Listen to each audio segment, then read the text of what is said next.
Tennessee football picked up another commit over the weekend. We'll tell you all about 2024 cornerback Marcus Goree. Tennessee basketball, interesting cue of the day, and we'll get to that here in a moment. Plus your mailbag questions, all that and more right here on a Tuesday, Locked On Vols. You are Locked On Vols, your daily podcast on the Tennessee Volunteers. Part of the Locked On Podcast Network, your team every day.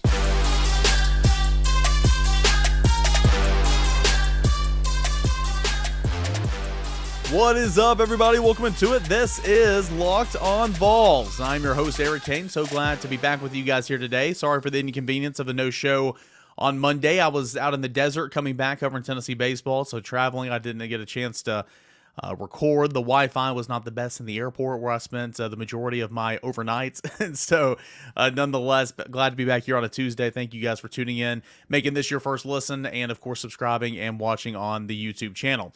Locked On Vols is a part of the Locked On Podcast Network. That is your team every single day. And for the Tennessee Volunteers, got a loads to get into here today. As I kind of mentioned in the cold open, commits. We'll break down Marcus Goree. Tennessee basketball later in the show, a loss to Kentucky, big game coming up tonight against Texas A&M, and then your mailbag questions, all that and more. But starting out here with the cue of the day, and this is an interesting one, and I don't want this to come across as I'm having an agenda or anything, but I'm genuinely wanting to check the pulse of the Locked On Vols audience, the viewership. Are you still in on this Tennessee basketball team? You may hear that and say, well, of course I am. I'm a Tennessee Vol fan. I'm going to support the team no matter what, and that's the right mindset in my opinion. There are some of you guys that are so frustrated with Rick Barnes and so frustrated with the Tennessee basketball team that you might turn it off at halftime at the last couple of games. I don't know. I'm just want to check the pulse here. Are you still in on this Tennessee basketball team? I think Tennessee can beat anybody in the country. I also think Tennessee can lose, what was it here? Yeah, I think Tennessee can lose 4 quad 2 games, which is what it's done already this year. So I want to hear from you. Fill those comment sections on the YouTube channel. Tweet me, DM me, whatever. Are you still in on this Tennessee basketball team? It's got a monster showdown coming up later tonight at Texas A&M. So we'll get into that here in a moment. Marcus Goree, all right, 3-star consensus per On3 and On3 rankings. Cornerback from Bradley Central High School in state for the class of 2024. He committed to the University of Tennessee on Saturday night. He chose Tennessee over Colorado, Michigan, Michigan State, and Nebraska.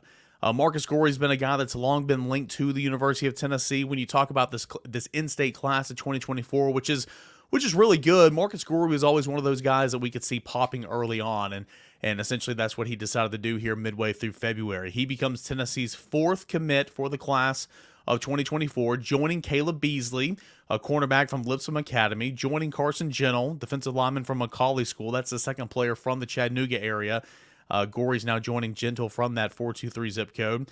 And then you still have Jonathan Eccles, and Jonathan Eccles will be tough to hold on to. Obviously, he's trying to build a relationship, a rapport with Tennessee's new tight end coach, Alec Ablin.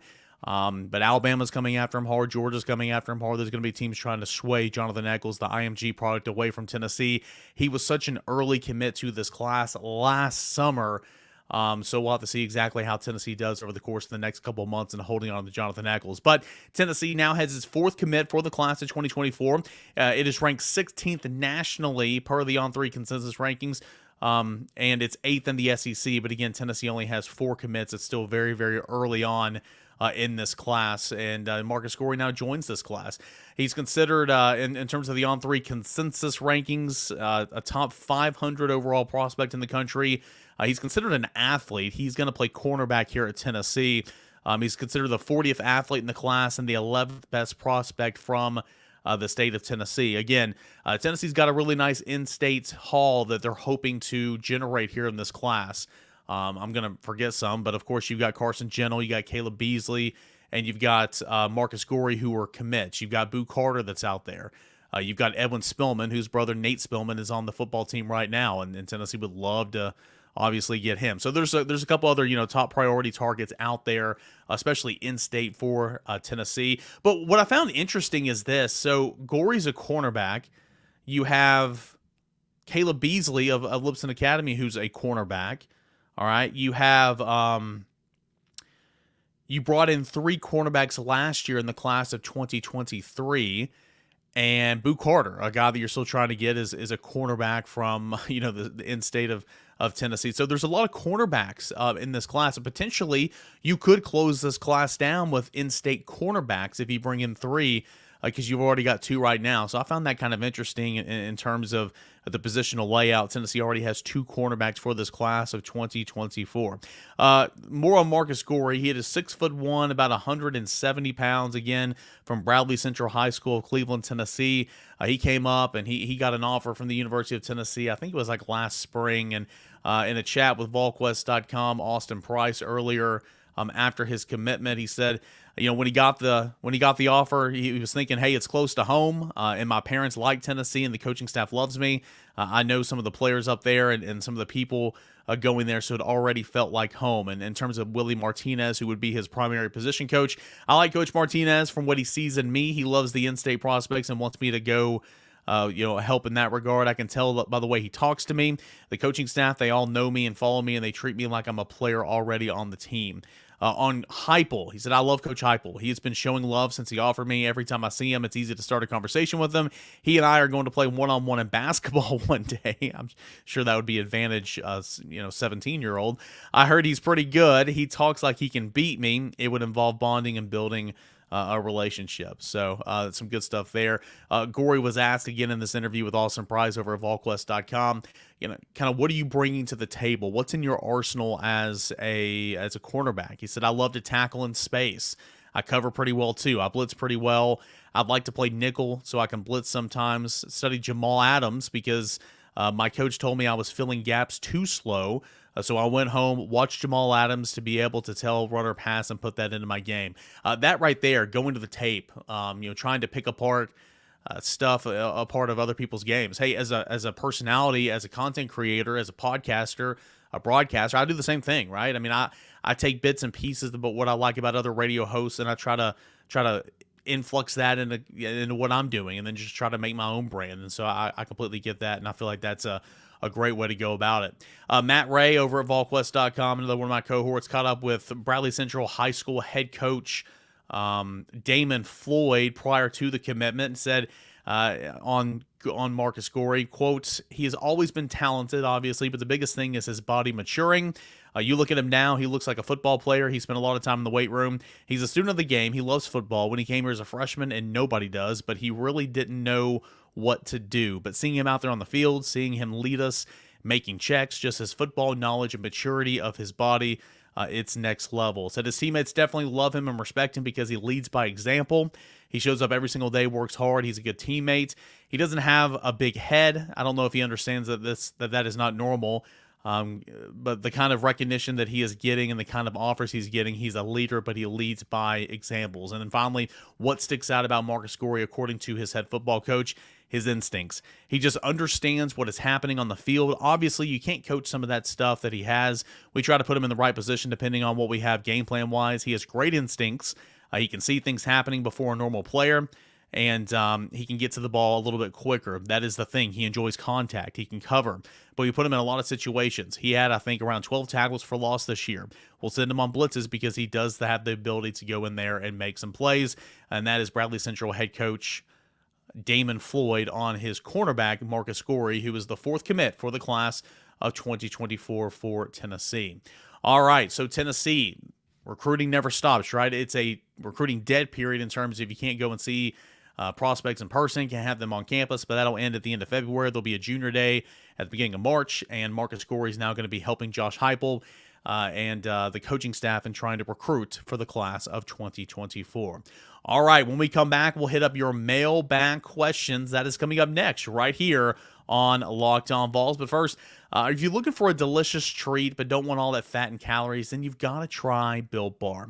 We just went through the holidays. I know that some of your guys' goals maybe to eat healthier. And if you're like me, you want to eat healthier but don't want to compromise any of the taste, man, I've got something for you. You've got to try Built Bar. With Built, healthy is actually tasty. Seriously. They're so delicious, you won't think that they're good for you. Perfect for that New Year's resolution as we move on throughout February. What makes Built Bar so good? Well, for starters, they're covered in 100% real chocolate. That's right, real chocolate. Unbelievable flavors like churro, peanut butter, coconut almond. I'm not sure how they do it, but they do it. Only 130 calories, 4 grams of sugar, a whopping 17 grams of protein. And now you don't have to wait around for the box, right? We've been telling you for years, Built.com. But now you can go to your local Walmart or Sam's Club and pick out the box for you. Go to your Walmart, head to the pharmacy section, grab yourself a box of Built Bars. You can grab a 4-bar box of cookies and cream, double chocolate, or coconut puffs. How about Sam's Club? Well, you can grab a 13-bar box of hit flavors like brownie batter, or churro. Walmart, Sam's Club, and as always, buy your Built at Built.com. All right, guys, welcome back into it. Tuesday, Locked On Vols. I am your host, Eric Kane. So glad that you're with me here today and making this your first listen, watching, and subscribing on the YouTube channel. Let's get into it. Mailbag edition of the show. Every Tuesday, it's whenever you guys take over the show. We'll start with Tim. Tim says, "What up, Eric? Go Vols first off." I like it. My question for the show: why is our basketball team so up and down? It seems like when they go cold, it's colder than my DMs. God, I can't tell you how much I love that you wrote that. That is so freaking funny. Love it. I watch Providence play, and they seem to have some guys who can go and get to the rim and finish along with the outside shooting. Wish our Vols had some of the guys who can attack the rim and finish. God bless. Keep up the good work. Tim, I appreciate it, man. Tennessee's team, why is it so up and down? I just don't think it has an offensive identity whatsoever. Defense, it's the 13th week in a row. It's been the number 1 defense in the country. We know, even though, in my opinion, there's been some cracks in the armor the last 2 weeks, you know the defense is going to give you a pretty good effort, right? It's just there's not a go-getter. There's not a consistent score on offense. Tennessee looks disoriented, in my opinion, offensively. Vescovy is a guy that's usually kind of leading the pack, but if he's off, I mean, he's got nothing, to be completely honest with you. Ziegler, I think, can penetrate the rim a little bit and do some things offensively, but he's been getting into so much foul trouble. And more importantly, there's no consistency whatsoever in front court scoring. I mean, one day it'll be, Plavsic a couple weeks ago against Kentucky, right? And then Adu had a couple of games. Jemiah Mashack, by the way, shout out Jemiah Mashack. We'll talk about that here in a moment for what he did against Kentucky, but he is not an offensive threat, right? Maybe arguably the most talented player on the court, Olivier Cumwa. I mean, he's a no-show so many different times. There's no consistent front court scoring to take the pressure off the guards. And when Vescovy's off, when Tyreek Key is going back into his normal groove of just being a non-factor, he was 0 for 5 from the field against Kentucky. You're just not getting a whole lot. And so I think it's just a number of different things. But offensively, obviously, I'm not breaking any news here. There's just no rhythm. There's no identity. There's no consistency in the front court scoring to take pressure off those guards. And, it's frustrating. Again, question of the day here. And, hashtag not trying to start a narrative here, because I'm not out on the Tennessee basketball team. But I want to know about you. Are you still in on this Tennessee basketball team? I know the frustration. It's not an all-time high, but it's probably up there. Let's go to James. James says, Twitter Tuesday, what are your thoughts on Ross Dellinger's reporting about changes to the college football game to reduce game time? Personally, I'm fine with eliminating back-to-back timeouts, eliminating untimed downs at the end of the first and third quarter. I like the clock stopping. I like the clock stopping after every first down, and really, really, really hate the idea of clock running after incompletions. If they want the college game to time closer to an NFL, then shorten halftime to NFL length. That's obviously the answer, and I'd 100% support it. All right. This is a good subject. I thought about doing, part of this in terms of segment 1 today, but maybe we'll do it tomorrow or another day. But we'll talk about this week in terms of the potential proposals in terms of trying to reduce the game time. First and foremost, and this can be said for college football, this can be said for Major League Baseball, this can be said for a lot of things. I mean, Major League Baseball, they've tried for years to shrink the game. They've tried for years to hurry up the game, and now they're changing the game. I mean, they're putting a runner at second base to start extra innings. I mean, I didn't know this was softball, and softball's fine, but softball's not baseball. So stop trying to inflict softball into my game of baseball. Pisses me off. Oh, just that with the stupid ass pitch clock. All right, if you have kids in the car, I'm sorry. Obviously, you guys know my thoughts on Rob Manfred and how he's changing the sport of baseball. But nonetheless, if you want to shrink the game of baseball, if you want to limit the times and try to reduce game times of college football, you've got to take the inventory out of TV spots. You have to. I mean, in baseball, in postseason baseball, those spots in between innings are 2 minutes and 20 seconds. It's ridiculous. And I understand that's where the money is, and so that will never, ever happen. But that's the issue. It's the TV spots in college football. It's the TV spots in Major League Baseball, especially in Major League Baseball postseason action when they're nationally televised on TBS or whatever. It's ridiculous, man. Or Fox, whatever it is. So that's where you start. But since that will never happen, and I cover football games. You guys watch football games. You guys go to football games, college football games. You see the guy with the red hat go out there and he has that clock and he sits there. I mean, there's so much stoppage in terms of TV timeouts. It's so annoying. I won't go over the entire report here, but the ones that you mentioned here, James, let's see here. Personally, I'm fine with eliminating back-to-back timeouts and eliminating untimed downs at the end of the first and third quarter. Back-to-back timeouts I'm okay with. Eliminating untimed downs at the end of the first and third quarters, I want to keep that because I think that's, again, if there's a penalty there, I think the team deserves one more play. I like the clock stopping after every first down 100%. That's the sport of football. That's how it's always been. You get a first down, you stop the clock so the chains can move. Okay, that's football. Don't change that. Like, good God. So yeah, I would agree with that. Let's see here. I like the clock stopping out there, and I really, really hate the idea of the clock running after incompletion. Yeah, me too. Again, I know I'm boomer right now. I know I'm get off my lawn. I know you're shaking fists at the clouds. Stop changing the sport. I mean, there's other ways. I mean, sure, like the back-to-back timeouts, okay, whatever. But like football, like the clock stops after incomplete pass. The clock stops when you get a first down. Stop trying to propose changes in that regard to, try to let it fit your television schedule. It just pisses me off. All right. Sorry, guys. Didn't mean to get worked up there, James. I appreciate it. We'll go into that a little bit more detail, maybe, if I can keep my cool, later in the week. All right. Let's go now to the bookmarks. We will win one day. I need to know why Maui Ahuna wasn't playing. Why was he ineligible? All right. Well, I mean, right now, on the record, I can't answer that. I'm just going off of what I've been told, people I've been speaking to. The statement that Tennessee baseball put out Friday afternoon or Friday evening, it's awaiting his eligibility clearance. Okay, and that's all we have right now. What I can say, it's nothing name, image, likeness regards. It's nothing grade-wise. Okay, it's as simple as waiting on his eligibility status clearance. It's kind of annoying because he transferred here in June. He was here for a semester in the fall. He was here in the spring. He was here in preseason. He didn't miss anything. And then 2 hours before first pitch, with his family who traveled from Hawaii to the deserts to watch him play, he was told he's not going to play. And so, again, I've been consistent all weekend long in saying that this was a shock to Maui. This was a shock to Tennessee. Even if they potentially thought that this could be an issue earlier in the offseason, they thought he was playing on Friday, in my opinion. And his family, again, came from Hawaii to the desert, to Arizona, to Phoenix, Scottsdale, Mesa, Tempe, whatever. They played all over to watch him play, and they did not get to see him play. So regardless, Tennessee needs to get him in the lineup. I don't think there's any big concern there right now, but, need to get him in there sooner rather than later because that lineup will change. Let's go to Rocky Pops. That's a nice name.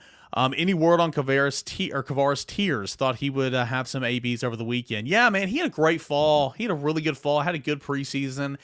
It's just kind of unfortunate for him because this team is so heavy in terms of left-handed hitters. I wrote about it in the Baseball 321 yesterday over at VolQuest.com. He is not a primary backup outfielder. He would likely, in my opinion, be the primary backup first baseman, but if you wanted to go to a right-handed hitting option at first base, if, say, Burke was out for some reason, you could go another route there. So it's just kind of unfortunate for him. But he really had a great offseason. He did.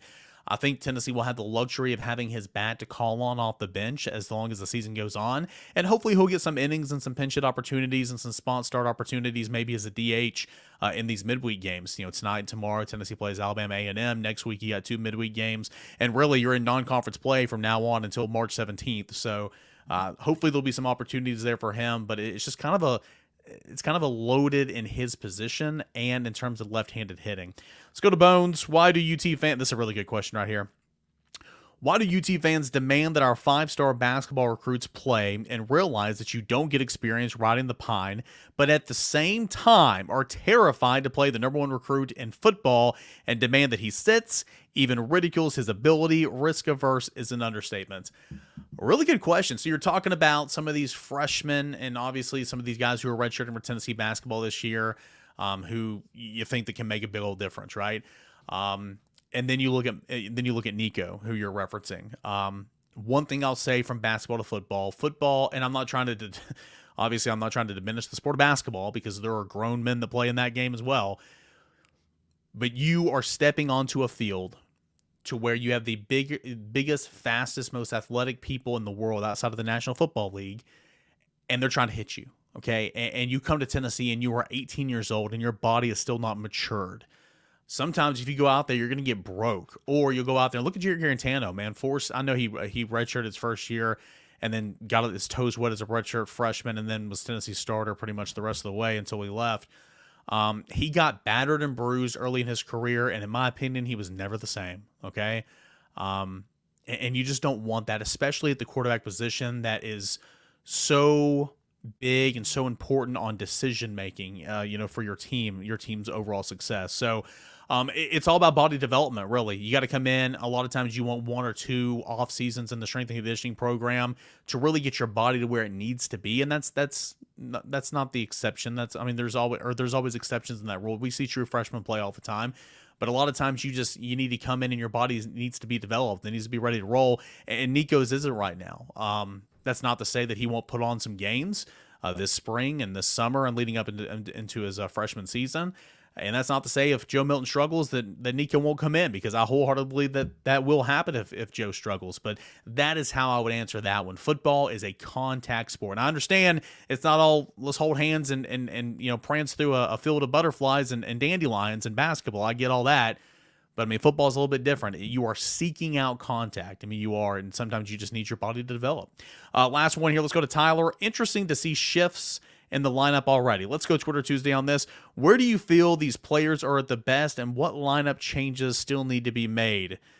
This is in response to when I put out the starting lineup for Sunday's game. Yeah, Tyler, really, it depends on Ahuna, right? If he's in the leadoff spot, you can move Jared Dickey down to maybe 5 or 6 in the order. If Maui's hitting 3rd, then you can move Blake Burke the 4th, Griffin Merritt the 5th, Zane Denton the 6th. Boy, that's a nice middle of the order right there before you get in the bottom 3rd. I just think that Maui's the biggest key component there. Griffin Merritt came back and he DH'd on Sunday, so that'll be Tennessee's, one of their 3, 4, 5 hitters, probably 5th hitter in the lineup card routinely. And so I just think Maui's a big component there. I think Christian Moore's your 2-hole hitter. I think Blake Burke can hit 3. I think he's best at 3. But again, if Maui, who's probably your most aggressive hitter, and again, he is a major league prospect. If they say that he hits 3rd, Burke can hit 4th, and Burke was tearing the cover off the baseball in Game 3 of that series with a triple and a home run. Or Game 3 of the weekend over there.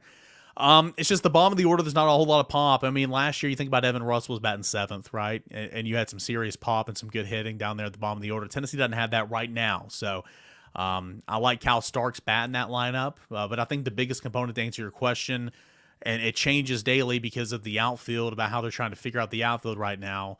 But I think Maui's the biggest component there. If he's hitting leadoff, it changes things. If he's hitting 3rd, it changes things. But it makes things better for Tennessee.